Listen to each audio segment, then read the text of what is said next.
Evet, bugün 10 Haziran Çarşamba 2026. Hala dağdayız, doğadayız. Yeni yeni başlıyoruz.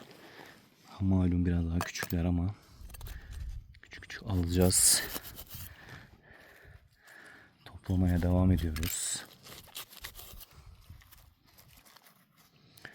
Evet. Hala tertemizler.